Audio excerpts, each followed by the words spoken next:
சங்கீதங்களின் புஸ்தகம் 34 அதிகாரம் 1 தாவீது அபிமெலேக்குக்கு முன்பாக வேஷம் மாறின போது அவனால் துரத்திவிடப்படுகையில் பாடின சங்கீதம்.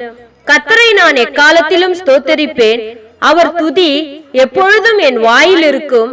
கர்த்தருக்குள் என் ஆத்துமா மேன்மை பாராட்டும், சிறுமைப்பட்டவர்கள் அதை கேட்டு மகிழ்வார்கள். என்னோடு கூட கர்த்தரை மகிமைப்படுத்துங்கள், நாம் ஒருமித்து அவர் நாமத்தை உயர்த்துவோமாக. நான் கர்த்தரை தேடினேன், அவர் எனக்கு செவி கொடுத்து என்னுடைய எல்லா பயத்துக்கும் என்னை நீங்களாக்கி விட்டார்.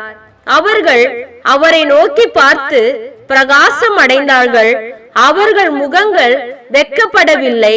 இந்த ஏழை கூப்பிட்டேன், கர்த்தர் கேட்டு அவனை அவன் இடுக்கண்களுக்கு எல்லாம் நீங்களாக்கி ரட்சித்தார். கர்த்தருடைய தூதன் அவர்களுக்கு பயந்தவர்களை சூழ பாளையம் இறங்கி அவர்களை விடுவிக்கிறார். கர்த்தர் நல்லவர் என்பதை ருசித்து பாருங்கள், அவர் மேல் நம்பிக்கையா இருக்கிற மனுஷன் பாக்கியவான். கர்த்தருடைய பரிசுத்தவான்களே, அவருக்கு பயந்திருங்கள், அவருக்கு பயந்திருக்கிறவர்களுக்கு குறைவில்லை. சிங்கக்குட்டிகள் தாழ்ச்சடைந்து பட்டினியாயிருக்கும், கர்த்தரை தேடுவர்களுக்கோ ஒரு நன்மையும் குறைவுபடாது. பிள்ளைகளே, வந்து எனக்கு செவி கொடுங்கள், கர்த்தருக்கு பயப்படுதலை உங்களுக்கு போதிப்பேன். நன்மை காணும்படி ஜீவனை விரும்பி நீடித்த நாட்களை அபாட்சிக்கிற மனுஷன் யார்? உன் நாவை பொல்லாப்புக்கும் உன் உதடுகளை கபட வசனிப்புக்கும் விலக்கி காத்துக்கொள்.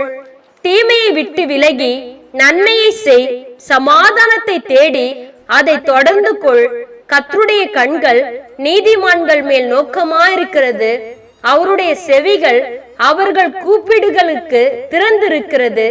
தீமை செய்கிறவர்களுடைய பெயரை பூமியில் இராமல் அற்றுப்போக பண்ண கர்த்தருடைய முகம் அவர்களுக்கு விரோதமா இருக்கிறது.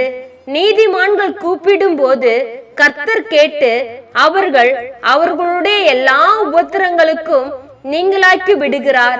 நொறுங்குண்ட இருதயம் உள்ளவர்களுக்கு கர்த்தர் சமீபமாயிருந்து நறுங்குன்ற ஆவி உள்ளவர்களை ரட்சிக்கிறார். நீதிமானுக்கு வரும் துன்பங்கள் அநேகமாயிருக்கும், கர்த்தர் அவைகள் எல்லாவற்றிலும் நின்று அவனை விடுவிப்பார். அவனுடைய எலும்புகளை எல்லாம் காப்பாற்றுகிறார், அவைகளில் ஒன்றும் முறிக்கப்படுவதில்லை. தீமை துர்மார்க்கரை கொள்ளும், நீதிமானை பகைக்கிறவர்கள் குற்றவாளிகள் ஆவார்கள். கர்த்தர் தமது ஊழியக்காரரின் ஆத்துமாவை